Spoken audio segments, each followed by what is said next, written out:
Capítulo 4. Un Salvador os es nacido. El Rey de Gloria se rebajó a revestirse de humanidad. Tosco y repelente fue el ambiente que le rodeó en la tierra. Su gloria se veló para que la majestad de su persona no fuese objeto de atracción. Rehuyó toda ostentación externa. Las riquezas, la honra mundanal y la grandeza humana no pueden salvar a una sola alma de la muerte.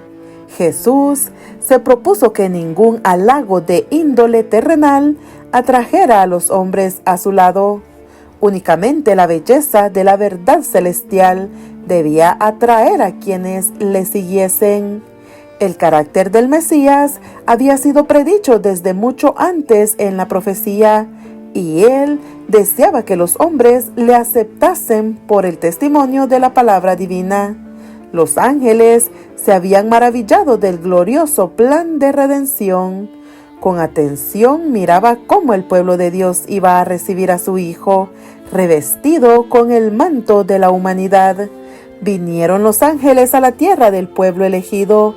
Las otras naciones creían en fábulas y adoraban falsos dioses. Pero los ángeles fueron a la tierra donde la gloria de Dios se había revelado y había resplandecido la luz de la profecía. Vinieron sin ser vistos a Jerusalén, se acercaron a los que debían exponer los sagrados oráculos, a los ministros de la casa de Dios. Ya había sido anunciada al sacerdote Zacarías la proximidad de la venida de Cristo. Mientras servía ante el altar, ya había nacido el precursor y su misión estaba corroborada por milagros y profecías. Habían cundido las nuevas de su nacimiento y del maravilloso significado de su misión. Y sin embargo, Jerusalén no se preparaba para dar la bienvenida a su Redentor.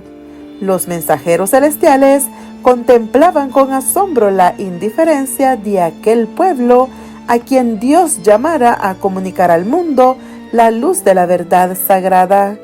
La nación judía había sido conservada como testigo de que Cristo había de nacer de la simiente de Abraham y del linaje de David, y sin embargo no sabía que su venida se acercaba. En el templo, el sacrificio matutino y el vespertino señalaban diariamente al Cordero de Dios. Sin embargo, ni aún allí se habían hecho los preparativos para recibirle. Los sacerdotes y maestros de la nación no sabían que estaba por acontecer el mayor suceso de los siglos. Repetían sus rezos sin sentido y ejecutaban los ritos del culto para ser vistos de los hombres, pero en su lucha para obtener riquezas y honra mundanal no estaban preparados para la revelación del Mesías. Y la misma indiferencia reinaba en toda la tierra de Israel. Los corazones egoístas y amantes del mundo no se conmovían por el gozo que embargaba a todo el cielo. Solo unos pocos anhelaban ver al invisible. A los tales fue enviada la embajada celestial. Hubo ángeles que acompañaron a José y María en su viaje de Nazaret a la ciudad de David. El edicto de la Roma imperial para empadronar a los pueblos de sus vastos dominios alcanzó hasta los moradores de las colinas de Galilea. Como antaño, Ciro fue llamado al trono del imperio universal para que libertase a los cautivos de Jehová. Así también Augusto César hubo de cumplir el propósito de Dios de traer a la madre de Jesús a Belén.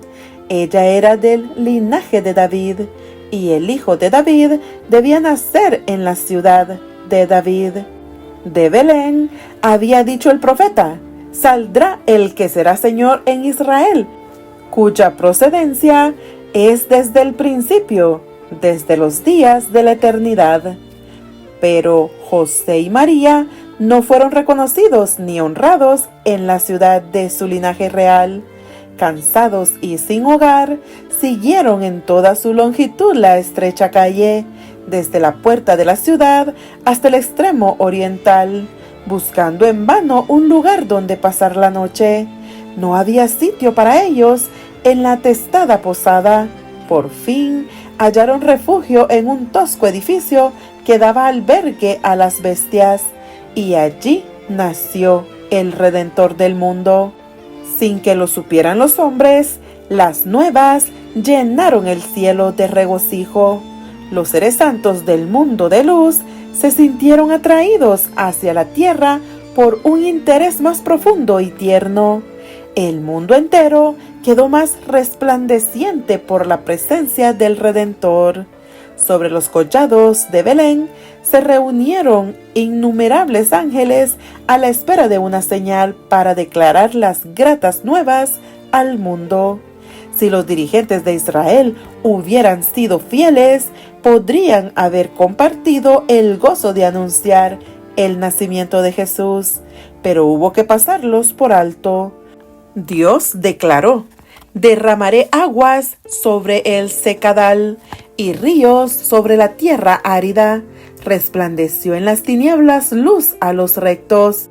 Para los que busquen la luz y la acepten con alegría, brillarán los esplendentes rayos del trono de Dios. En los campos donde el joven David apacentaba sus rebaños, había todavía pastores que velaban. Durante las silenciosas horas de la noche, hablaban del Salvador prometido y oraban por la venida del Rey al trono de David. Y he aquí el ángel del Señor vino sobre ellos, y la claridad de Dios los cercó de resplandor, y tuvieron gran temor. Mas el ángel les dijo: no temáis, porque he aquí os doy nuevas de gran gozo, que será para todo el pueblo, que os ha nacido hoy en la ciudad de David un Salvador, que es Cristo el Señor. Al oír estas palabras, las mentes de los atentos pastores se llenaron de visiones gloriosas. El Libertador había nacido en Israel. Con su llegada se asociaban el poder, la exaltación, el triunfo. Pero el ángel debía prepararlos para reconocer a su Salvador en la pobreza y humillación. Esto os será por señal, les dijo: hallaréis al niño envuelto en pañales, echado en un pesebre. El mensajero celestial había calmado sus temores, les había dicho cómo hallar a Jesús. Con tierna consideración por su debilidad humana, les había dado tiempo para acostumbrarse al resplandor divino. Luego el gozo y la gloria no pudieron ya mantenerse ocultos. Toda la llanura quedó iluminada por el resplandor de las huestes divinas. La tierra enmudeció y el cielo se inclinó para escuchar el canto: gloria en las alturas a Dios, y en la tierra paz, buena voluntad para con los hombres. Ojalá la humanidad pudiese reconocer hoy aquel canto. La declaración hecha entonces, la nota pulsada, irá ampliando sus ecos hasta el fin del tiempo y repercutirá hasta los últimos confines de la tierra. Cuando el sol de justicia salga con sanidad en sus alas, aquel himno será repetido por la voz de una gran multitud, como la voz de muchas aguas, diciendo: ¡Aleluya! Porque reinó el Señor nuestro Dios Todopoderoso. Al desaparecer los ángeles, la luz se disipó y las tinieblas volvieron a invadir las colinas de Belén.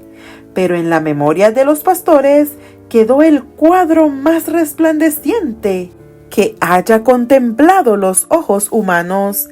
Y aconteció que como los ángeles fueron de ellos al cielo, los pastores dijeron los unos a los otros: pasemos pues hasta Betlehem y veamos esto que ha sucedido, que el Señor nos ha manifestado.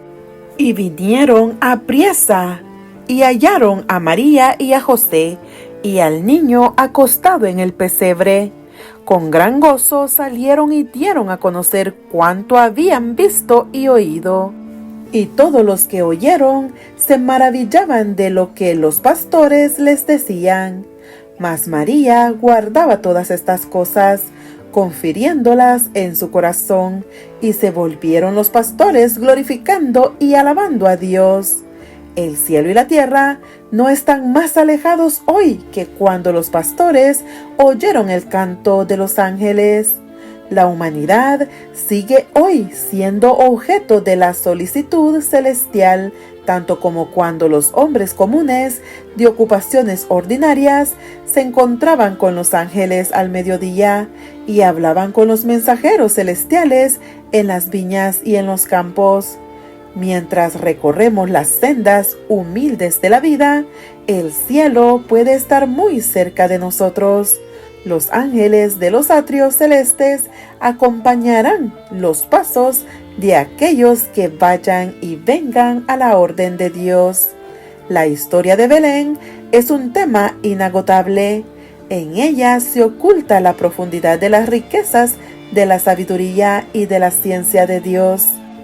Nos asombra el sacrificio realizado por el Salvador al trocar el trono del cielo por el pesebre, y la compañía de los ángeles que le adoraban por la de las bestias del establo. La presunción y el orgullo humanos quedan reprendidos en su presencia. Sin embargo, aquello no fue sino el comienzo de su maravillosa condescendencia. Habría sido una humillación casi infinita para el Hijo de Dios revestirse de la naturaleza humana, aun cuando Adán poseía la inocencia del Edén. Pero Jesús aceptó la humanidad cuando la especie se hallaba debilitada por 4000 años de pecado. Como cualquier hijo de Adán, aceptó los efectos de la gran ley de la herencia, y la historia de sus antepasados terrenales demuestra cuáles eran aquellos efectos. Mas Él vino con una herencia tal para compartir nuestras penas y tentaciones y darnos el ejemplo de una vida sin pecado. En el cielo, Satanás había odiado a Cristo por la posición que ocupara en las cortes de Dios. Le odió aún más cuando se vio destronado. Odiaba a aquel que se había comprometido a redimir a una raza de pecadores. Sin embargo, a ese mundo donde Satanás pretendía dominar, permitió Dios que bajase su Hijo como niño impotente, sujeto a la debilidad humana. Le dejó arrostrar los peligros de la vida en común con toda alma humana, pelear la batalla como la debe pelear cada hijo de la familia humana, aún a riesgo de sufrir la derrota y la pérdida eterna. El corazón del Padre humano se conmueve por su Hijo. Mientras mira el semblante de su hijito, tiembla al pensar en los peligros de la vida. Anhela escudarlo del poder de Satanás, evitarle las tentaciones y los conflictos. Mas Dios entregó a su Hijo unigénito para que hiciese frente a un conflicto más acerbo y a un riesgo más espantoso, a fin de que la senda de la vida fuese asegurada para nuestros pequeñuelos. En esto consiste el amor. Maravillaos, oh cielos, asómbrate, oh tierra.